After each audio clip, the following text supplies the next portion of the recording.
10,000 years ago at the end of the Ice Age, a machine came to Earth from outer space to change humanity into mutants. A warrior called Nietzsche united all the ancient tribes, and together they sealed the machine deep underground. Afterward, Nietzsche's descendants formed an order in Eastern Europe to keep the knowledge of the machine alive in myths and in the sacred book of the Chronicles. However, by the year 2707, people have forgotten about the machine and Earth's natural resources have been exhausted. The world is now controlled by 4 corporations that keep going at war against each other to gain control of the few remaining resources. In Europe, the Bauhaus Corporation is getting ready for another battle against the Capital Corporation, unaware that they're fighting in the area where the machine was buried. Bauhaus Commander Steiner orders his men to keep on bombarding the enemy with artillery, while Capital Commander Nathan reminds his team to be brave and not give up. However, the mood in the Capital side is incredibly low because they've already lost tons of soldiers and their chances aren't very good. Sergeant Mitch takes the dog tags of every fallen man, determined to honor their memory. At that moment, Bauhaus sends out their tanks, so Capital fires back with a large cannon. Another fight begins and the resulting explosions reveal the spot under which the machine is buried and even cracks the hatch, but nobody notices. Bauhaus responds with grenades and poison gas that quickly spreads into the Capital trenches, immediately poisoning all the soldiers who don't manage to put on their masks fast enough. Soon the Bauhaus soldiers break into the Capital trenches, killing every soldier in sight. Mitch is almost killed too, but Nathan saves him at the last second by shooting the attacker. They refuse to give up and quickly start fighting back. Another huge explosion happens and the roof of the cave with the machine finally starts to crack until it collapses. A strange creature crawls out of the resulting hole and runs to the nearest soldier to take him down. Soon more mutants begin crawling out of the hole and attack the Capital trenches, obliterating most of the soldiers in seconds. When the Bauhaus advance into that area, they're surprised to see the massacred bodies, and the mutants take advantage of their distraction to attack them as well. Meanwhile, Nathan and Mitch are sneaking around to survive. They don't see the mutants, so when they find the bodies of their comrades they think Bauhaus did it. Eventually Nathan comes across Steiner and they blame each other for the current situation, so a knife fight ensues. They barely get to move before soldiers from both sides surround them. Mutants continue to come out of the hole and use the sword-like hands to kill every soldier in their path. Finally, taking notice of the monsters, Nathan and Steiner agree to team up and both armies open fire against the creatures. In the struggle, Jesus gets seriously wounded. Thankfully, an evacuation plane soon arrives, so Nathan grabs a machine gun and runs off to distract the mutants while the survivors retreat safely. Mitch manages to carry Jesus to the plane and watches in horror how Nathan runs out of ammo and is surrounded by the monsters. Sometime later, the news of the mutants' release reaches the Order of Nietzsche. The leader, Brother Samuel, and a silent nun named Severian go to the monastery's secret room to check the Chronicles of Mutants, hoping it will tell them how to destroy the machine. The book says that mutants carry injured and undead people to the machine to turn them into monsters, and no army in the world can defeat them because they're too strong. However, the book also predicts that there's a chosen one who will be able to destroy the machine. Then Samuel organizes a meeting with the leaders of the 4 corporations to discuss the situation. The mutants have taken over many of the big cities, so they propose to evacuate humanity to Mars, but Samuel points out they don't have enough spaceships for everyone. He's also sure that the mutants are smart enough to follow them. Samuel thinks a better plan is to send a team to the cave and destroy the machine, but the corporation leaders continue to argue and can't agree on a decision. Under the unstoppable mutant attack, life in cities is getting worse every day and evacuation soon begins. However, it's impossible to take care of everyone, just like Samuel predicted. The monsters kill any soldiers that try to protect the streets, and families are split if they don't have enough evacuation tickets for everyone. Sometimes the explosions that are supposed to reach the monsters bring down the evacuation ships as well, killing every civilian inside and the monsters that it crashes on at the same time. In private, one of the leaders tells Samuel that he can't fly to Mars because of his poor health, but he's still determined to help. He gives Samuel his ship and evacuation tickets to attract volunteers for the mission by promising their relatives will get to escape. After Samuel leaves with the paperwork, the mutants surround the leader and quickly kill him too. In the meantime, Mitch goes to visit Nathan's family to bring the bad news. Nathan's wife has a breakdown, not knowing how to protect her daughter because they weren't chosen for evacuation. Mitch comforts her the best he can, but he feels useless. In the evening, Mitch goes to a bar and dips his teammates' dog tags in whiskey while he gets drunk. At that moment he's approached by Samuel, who asks Mitch to join the mission. At first Mitch refuses, but he changes his mind when Samuel offers him the tickets. The next day, Nathan's wife is preparing some poison as she considers ending things for herself and her daughter to avoid becoming victims of the mutants. However, Mitch arrives just in time and gives her the tickets so they can escape. Sometime later, Samuel gathers a small team of fierce warriors who have agreed to join the mission to discuss the plan. They'll have to go through a series of underground tunnels and plant a special bomb in the center, which must be activated with a key that should be in the machine, but they aren't sure.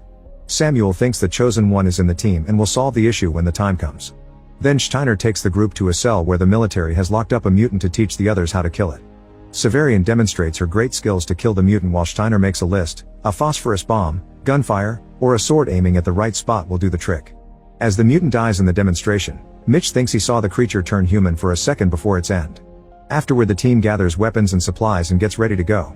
Before boarding the aircraft, they received a set of sacred swords. The airship shakes quite a lot but manages to take off safely. During the flight, the team shares stories about the loved ones they gave the tickets to. Suddenly they notice a civilian ship coming right at them, so they try to contact them to ask them to change course, but there's no answer. It turns out the civilian aircraft has been hijacked by mutants, so Samuel's group opens fire at them.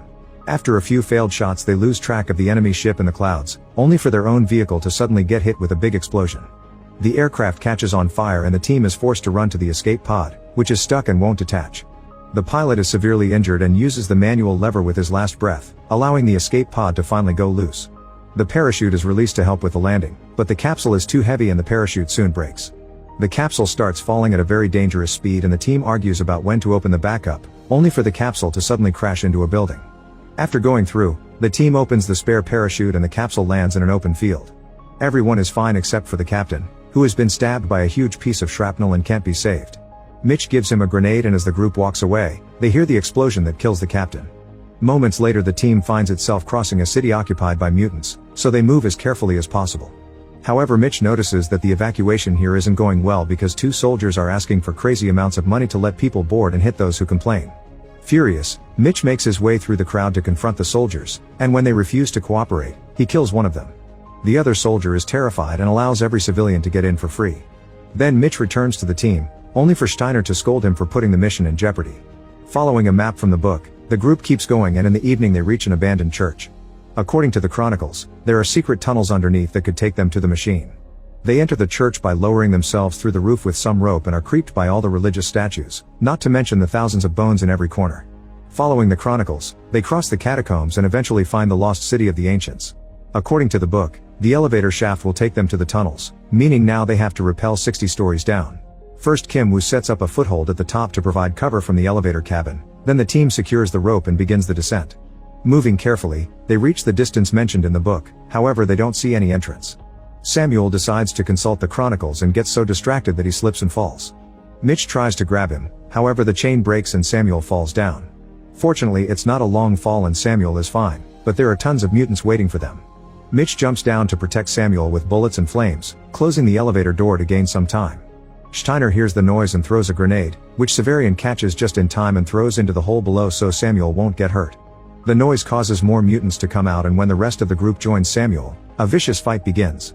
They fight as many mutants as they can, but they're obviously overpowered so the team tries running to the next room. The mutants immediately chase after them and corner them. At the top, Kim Woo furiously fires his machine gun, killing as many mutants as possible until he runs out of ammo. Then the mutants climb into the elevator to attack him, so Kim Woo shoots some fire and cuts the rope, causing the cabin to start falling. Kim begins fighting with his swords, but changes to his gun until he gets the mutant's knife arm and kills it with its own limb. At the bottom, the team is ready to go down by fighting with their swords, but at the moment the cabin crashes on top of the horde. Another explosion occurs yet not all the mutants are dead yet. The team gets ready to keep on fighting until Kim's hand emerges from the rubble and activates a grenade, which kills all the remaining mutants and Kim as well. After taking a moment to pay respects to Kim, the team continues their journey. Samuel checks the chronicles again, which annoys Mitch because he doesn't understand what can be so special about a book. Samuel tells him to have faith and pours some water on the ground, which falls down two little holes that finally reveal the entrance to the tunnel. The group quickly crosses it to reach another room where they carefully walk on an edge against the wall while watching the monsters under them. The mutants are dragging wounded people to the machine, and Mitch is shocked to see Nathan among the victims.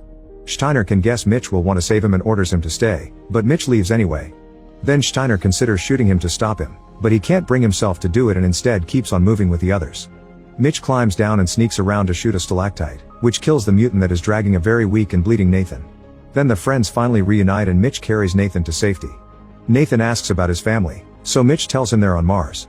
Now that he knows his wife and daughter are fine, Nathan can die in peace, so he tells Mitch to leave him and finish the mission. Finally accepting his friend is in deep pain, Mitch decides to put him out of his misery. Meanwhile, the rest of the team makes it to a narrow bridge, which they must cross as quietly as possible to avoid alerting the mutants underneath. Suddenly a pebble falls and when everyone turns around to check, Steiner slips and falls, barely managing to hold on at the last second. His yelling gives away their presence to the mutants. Steiner's the one carrying the bomb, so Severian carefully hangs on the edge to take it from him before Steiner falls to the bottom, where he's attacked by the mutants. As Steiner opens fire and tries his best to defend himself, Samuel thinks they should leave him and carry on with the mission, but the others refuse and jump in to help him. A vicious battle begins as the team fights the monsters with all their might, but there simply are too many mutants and it's impossible to go against such a big army. Every member of the team gets badly wounded, and sadly Samuel is killed. An explosion also burns one of them down. Then the mutants drag all the bodies to the machine. Minutes later Mitch arrives and is devastated to find Jesus' dog tag. Suddenly he's attacked by a mutant, which he quickly kills off, thanks to a warning from Severian. The nun had managed to hide and that warning was the first time she spoke in years. After she shares what happened, Mitch picks up any pieces he can find of the book and asks her to read it so they can know where to go next, but it turns out Severian can't read it, she just has faith in it. Furious, Mitch decides to go to the center of the cave anyway and improvise. The duo advances until they find the mutant lair and immediately sets up an explosive while watching how their teammates are dragged to the machine. The explosive blocks the entrance and kills a few mutants off, so Mitch can run to release Valerie and Steiner. Then Mitch looks inside the pit in the center of the cave, finding a strange mechanism with people attached to it. Apparently it turns people into mutants after a complete rotation. Severian and Valerie tie themselves with a rope and head down to the heart of the machine while Mitch and Steiner hold them from above. Soon the mutants start breaking through the rock pile at the entrance, so Steiner leaves Mitch to handle the rope alone and goes to confront the monsters. With one last salute, he activates a grenade and goes down as he kills all the mutants in the process. The weight of the rope is too much for Mitch to handle alone and he's dragged to the edge of the pit until he falls. The women fall too and land safely, however Mitch ends up in the mechanism, which activates to hold him down. Mitch gets exposed to radiation and a mechanical arm inserts various chips in his body. The last chip is supposed to go into his head, so Mitch keeps bending his neck to dodge it. The machine misses and breaks the bindings instead, so Mitch is free to grab his gun and destroy the mechanical arm. Then Mitch joins the women and uses a knife to remove the chips. His face is still a bit mutated, but he never goes full monster. The group finally reaches the heart of the machine and while Mitch prepares the bomb, Severian and Valeria fight off the monsters that come from both sides. Mitch doesn't understand the device well and can't guess which hole the detonator goes in, so he has to figure out the few book pages he has. Severian takes care of a few more monsters but freezes when she sees a mutated Samuel approach her. However, she reacts when Samuel attacks her and forces herself to fight him. On the other end, Valerie kills one more mutant yet falls in the process, so her body gets cut in two by the spinning device. Mitch takes over her spot and fights the other monsters while urging Severian to kill Samuel, but she can't bring herself to do that to her precious mentor and Samuel stabs her before pushing her off. Afterward Samuel and Mitch begin fighting hand to hand. They exchange a few hits before Mitch manages to push Samuel to the ground and starts punching him with his team's dog tags. Samuel pushes him off and Mitch falls next to a page from the book and a sword. Seeing them together makes him realize the sacred sword is the key, so he immediately uses it to stab Samuel and inserts it in the machine at the same time. The hatch on the ceiling opens and the structure starts shaking, so Samuel tells Mitch to do a jump of faith. After some hesitation, Mitch jumps down and falls into an underground river. When he resurfaces, he watches the machine take off, flying off into space to finally leave Earth for good.